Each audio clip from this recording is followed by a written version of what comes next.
वज़ीर आज़म शहबाज शरीफ से अमीर जमात इस्लामी हाफिज नईम रहमान ने टेलीफोनिक राब्ता किया और बिजली की कीमतों में कमी पर वज़ीर आज़म का शुक्रिया अदा किया। वज़ीर आज़म शहबाज शरीफ ने अमीर जमात इस्लामी हाफिज नईम रहमान से टेलीफोनिक गुफ्तगू के दौरान कहा कि मुश्किलात के बावजूद अवामी रिलीफ अव्वलीन तरजीह है। इस मिशन को जारी रखेंगे। दोनों रहनुमाओं ने गज़ा में निहत्ते फ़लस्तीनियों पर इसराइल की बिला इश्तियाल बमबारी और जुल्म सितम पर बैनुल-अक़वामी क़ुव्वतों की खामोशी पर तशवीश का इजहार किया। वज़ीर आज़म शहबाज शरीफ से अमीर जमात इस्लामी हाफिज नईम रहमान ने टेलीफोनिक राब्ता किया और बिजली की कीमतों में कमी पर वज़ीर आज़म का शुक्रिया अदा किया।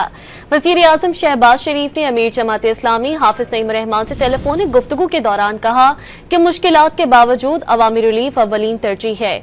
इस मिशन को जारी रखेंगे। दोनों रहनुमाओं ने गज़ा में निहत्ते फ़लस्तीनियों पर इसराइल की बिला इश्तियाल बमबारी और जुल्म सितम पर बैनुल-अक़वामी क़ुव्वतों की खामोशी पर तशवीश का इजहार किया। वज़ीर आज़म शहबाज शरीफ से अमीर जमात इस्लामी हाफिज नईम रहमान ने टेलीफोनिक राब्ता किया और बिजली की कीमतों में कमी पर वज़ीर आज़म का शुक्रिया अदा किया।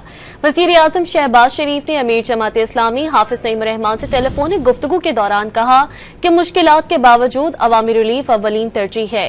इस मिशन को जारी रखेंगे। दोनों रहनुमाओं ने गज़ा में निहत्ते फ़लस्तीनियों पर इसराइल की बिला इश्तियाल बमबारी और जुल्म सितम पर बैनुल-अक़वामी क़ुव्वतों की खामोशी पर तशवीश का इजहार किया।